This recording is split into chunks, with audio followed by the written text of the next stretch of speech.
Bonjour à tous, c'est Claire, bienvenue dans cette vidéo où je vais vous présenter le calendrier mural que j'ai choisi de chez Alliance Magique. Donc ils en ont plusieurs. Moi c'est celui-là qui me plaisait le plus parce qu'il avait ce côté joyeux. Donc je vous propose de vous le montrer rapidement pour que vous voyez un peu comment est-ce qu'il est goupillé. Je vais vous montrer ce que j'aime bien et puis sur d'autres choses, comment est-ce que j'ai fait pour l'utiliser.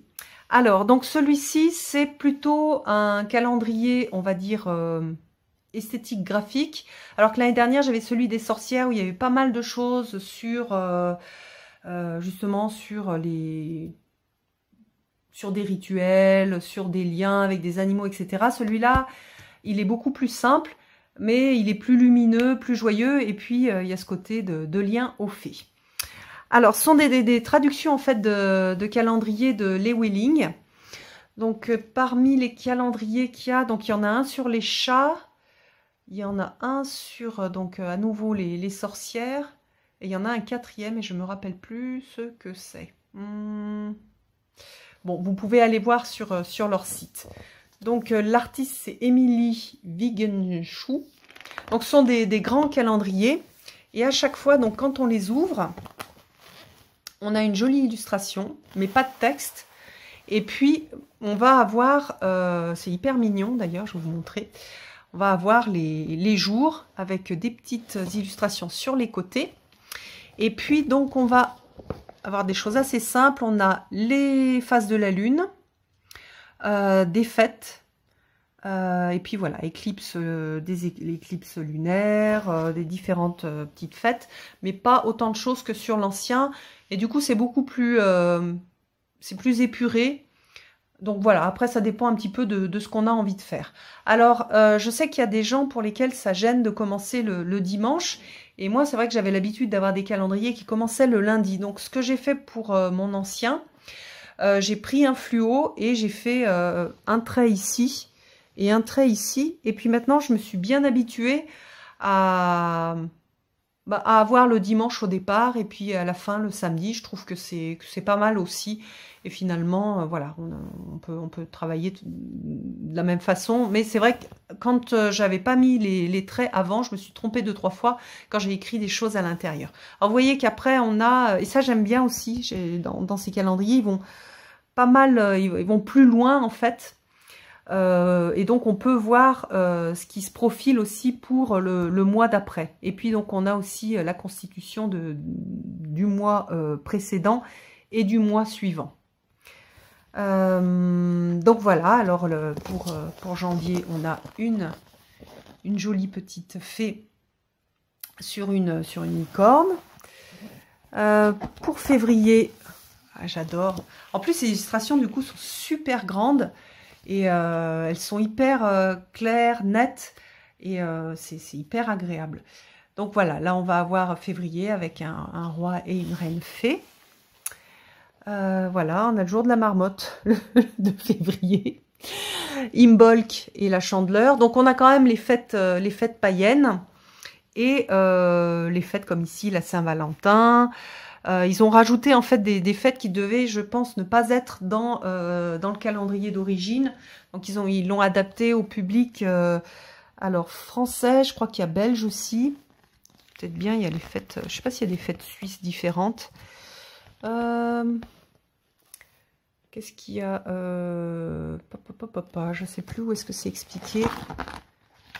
Mais donc, peut-être dans le dos. Ah voilà. Les productions artistiques, non c'est pas là. Ah oui, les principales fêtes francophones, voilà, ainsi que les nouvelles lunes et les pleines lunes. Hop, allez, je vais vous remontrer, j'adore, c'est tellement beau. Alors à chaque fois on a les petites décos. J'aime bien en fait les petits détails avec, regardez là, la petite fée comme elle est mignonne. C'est trop mignon. Donc voilà, j'aime beaucoup tous les petits détails. Alors, je vous montre mars. Super joyeux aussi, coloré. Avril. Vraiment, vraiment ultra joli. Donc voilà, dimanche des rameaux, Pâques, lundi de Pâques. Pâques orthodoxe, jour de la terre, début du ramadan.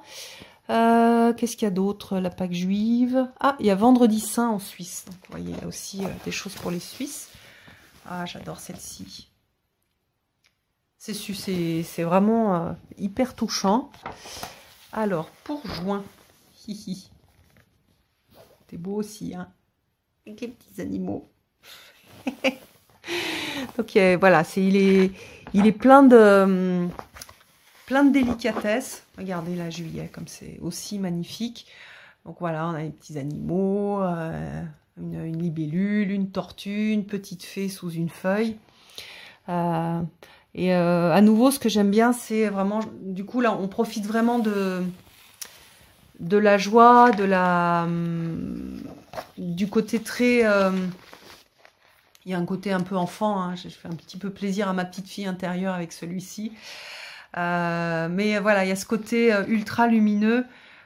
Et puis du coup, à chaque fois, on a un tableau. Donc c'est vraiment, il y a un côté décoration dans le calendrier qui est vraiment très chouette. Alors, septembre, avec les oies, la migration. Regardez. C'est pas des rêves aussi d'enfants d'aller sur un oiseau et de migrer avec lui. Puis là, ils ont le petit panier à pique-nique. C'est adorable. Ah, vous voyez, il y en a un autre qui est sur une autre oie. Alors, octobre, on a une fée un peu plus qui fait un peu plus sorcière, avec une petite araignée. Je vous montre les petits détails aussi. Avec le lierre. Qu'est-ce qu'il y a comme jour de Christophe Colomb, jour des peuples indigènes. Il y a les heures d'hiver aussi, heures d'été, heures d'hiver. Alors ça, c'est bien pour moi parce que j'oublie toujours. Regardez novembre aussi. C'est vraiment super touchant, hyper mignon. Donc voilà, c'est pour moi, ce calendrier, c'est celui qui va, voilà, il fait plaisir à ma petite fille intérieure. Voilà, là on a le rossignol avec les fées qui lui apportent quelque chose à manger. C'est super beau. D'ailleurs, ces fées-là sont des fées du... Ah zut, c'est des personnages en fait. Regardez, ces petits personnages, c'est les fées des personnages qui vont apporter un fruit au rossignol. Voilà, alors après, on a à propos de l'artiste. Alors, c'est pas elle qui a... je pense pas qu'elle ait fait de jeu de cartes. On a les phases de la lune. Voilà, premier quartier, deuxième quartier, troisième, quatrième. Avec la pleine lune. Et puis, à nouveau, donc pour 2021, un peu des idées de comment se profile 2021. Et puis après, on a la présentation de différents ouvrages de chez Alliance Magique, avec les livres sur les célébrations païennes. Ici, on a la magie féerique, calendrier païen, et puis quelque chose sur le petit peuple. Et puis, au dos, voilà, on a les images en petites vignettes. Alors, moi, j'aime bien ces calendriers parce qu'après, je les réutilise aussi pour faire des collages. Donc, voilà, je les utilise toute l'année, j'en profite pendant un mois chaque illustration. Et après, je peux les découper. Il y en a certains même que j'avais encadrés. J'avais eu, il y a plusieurs années, j'achetais assez souvent des calendriers de Stéphanie Puminot, par exemple. Donc, j'ai pu refaire des découpages ou mettre dans des cadres. Je m'en sers aussi comme des tapis pour tirer les cartes. Une fois, on m'avait demandé « Oh, c'est quoi ce tapis ?» Et en fait, c'était un vieux calendrier de Stéphanie Puminot que j'avais découpé pour faire un tapis de tirage. Voilà, et puis on peut découper, on peut utiliser les fleurs ou toute l'image pour pouvoir utiliser tout le calendrier, pas que pendant l'année, mais ensuite utiliser un ancien calendrier pour faire des jolies choses. Les petites vignettes, là, elles sont très sympas. On peut les découper et les remettre dans notre livre de travail, livre des ombres.